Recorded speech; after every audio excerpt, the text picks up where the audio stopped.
मेरी भाभी रोज़ मुझसे 1 किलो मसूर की दाल मंगवाती थी, मगर उस वक्त मैं बहुत हैरान हो जाती जब भाभी उस दाल को पकाए बिना ही अपने बेडरूम में ले जाती और जब बाहर निकलती तो लंगड़ा लंगड़ा कर चलती और कहती कि दाल बहुत अच्छी थी।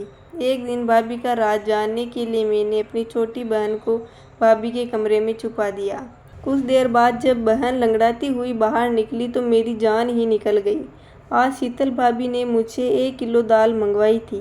मैं जैसे ही वह दाल लेकर घर पहुंची तो भाभी ने थैला मुझसे ले लिया और अपने कमरे में चली गई। मैं हक्का बक्का से रह गई थी कि भाभी को क्या हुआ। अभी आधा घंटा ही हुआ होगा कि मेरे भैया ऑफिस से जल्दी घर आ गए थे, लेकिन उनकी तबीयत खराब थी और मैं अपने कमरे में बैठी थी। भैया को देखकर मैं जल्दी से उठकर उनके पास आ गई थी।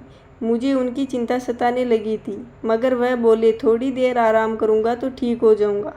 फिर उन्होंने अपने कमरे में जाने के लिए दरवाज़ा खोलने की कोशिश की तो दरवाज़ा अंदर से बंद था। भैया को कुछ शक हुआ तो भैया ने दरवाज़ा पीट डाला, मगर कमरे से तो भाभी की आवाज़ आई नहीं।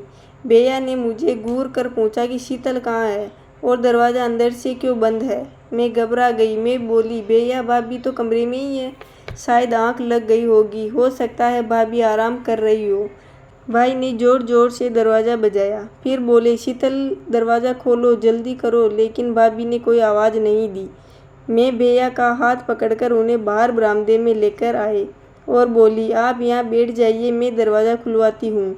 अब मैंने ज़ोर ज़ोर से दरवाज़ा पीटना शुरू कर दिया और साथ ही साथ कहती रही कि भाभी दरवाज़ा खोल दो, भैया आराम करने आए हैं। उनकी तबीयत कुछ ठीक नहीं है, लेकिन अंदर इतनी शांति थी कि कोई हलचल ही नहीं हो रही थी। मैं भैया के पास आकर बैठ गई। उनका चेहरा गुस्से से लाल हो रहा था। मैं बोली भैया आप मेरे कमरे में आराम कर लीजिए, हो सकता है भाभी सो गई हो। निशा भी तो सो रही है ना। भैया ने ना में सिर हिला दिया और मुझसे बोले कि यहाँ से जाओ, तुम भी आराम कर लो। लेकिन मैं भैया के पास ही बैठी रही। तभी भैया के कमरे का दरवाज़ा खुला और भाभी लंगड़ाते हुए बाहर निकलने लगी। भैया एकदम गुस्से से उठे और भाभी को चिल्लाते हुए बोले कमरा अंदर से बंद क्यों था? तुम नहीं जानती क्या मैं अपने 2 मासूम बहनें तुम्हारे हवाले करके काम के लिए बाहर निकलता हूँ? तुम तो हर रोज़ ही यह सब करती होगी ना। तुमने मेरी बहनों को अपना समझा ही नहीं है। मैं खुद 16 साल की कम उम्र और डरपोक सी लड़की थी। भैया को गुस्से में देखकर मैं खुद ही डर गई थी, मगर फिर भी मैं आगे बढ़ी और बोली भैया आप गलत सोच रहे हैं। भाभी ने कभी हमको पराया नहीं समझा, वह माँ की तरह हम दोनों का ख्याल रखती है। शायद आज भाभी की तबीयत खराब हो इसलिए सो गई होगी। मेरी बात सुनकर भैया ने मेरे सिर पर हाथ फेरा और खुद कमरे में चले गई। भाभी की आंखों में आंसू आ गए थे और उन्होंने मुझे गले से लगा लिया। वह बोली शुक्रिया स्नेहा। मैंने कहा शुक्रिया को मारो गोली, जल्दी चलो भाभी किचन में चलकर दाल बनाते हैं। भाभी एक पल के लिए परेशान हो गई थी। वह बोली स्नेहा दाल तो मैंने खा ली है, तुम अपने कमरे में जाकर पढ़ाई करो।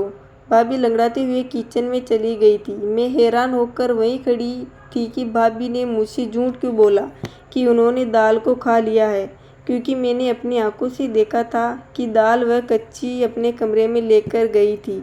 मैं अपने कमरे में आ गई और पढ़ते पढ़ते ना जाने मेरी भी आँख कब लग गई थी और सुबह को घबराते हुए अचानक मेरी आँख खुली।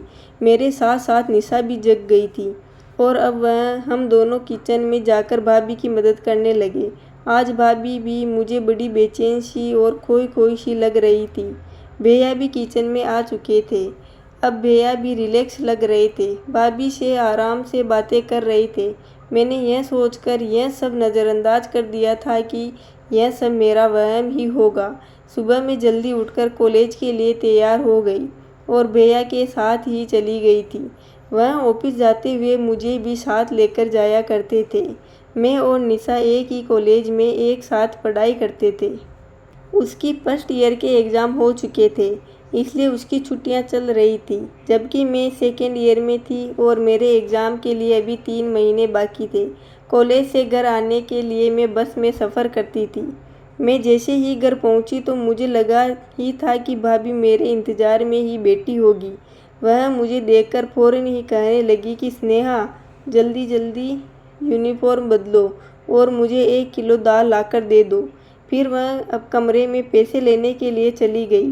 भाभी की लंगड़ाहट खत्म हो चुकी थी। मैं जल्दी से मुँह हाथ धोकर भाभी के पास आ गई थी। मैं शीतल भाभी से पैसे लेकर 1 किलो मसूर दाल लेकर आई थी। आज मैंने भाभी को थैला पकड़ते हुए कहा, भाभी आज प्लीज़ दाल चावल बना लीजिएगा। मेरी भाभी के चेहरे का रंग एक पल के लिए फीका पड़ गया था। फिर वह हाँ में सिर हिलाकर दाल अपने कमरे में लेकर चली गई। मुझे एकदम से अजीब सा लगा था कि ऐसा कैसे हो सकता है कि कच्ची दाल अपने कमरे में कौन लेकर जाता है। फिर मैं यही सोचती हुई अपने कमरे में आ गई थी और पढ़ने लगी। भाग 2 देखने के लिए हमारे चैनल को लाइक, शेयर एंड सब्सक्राइब करें।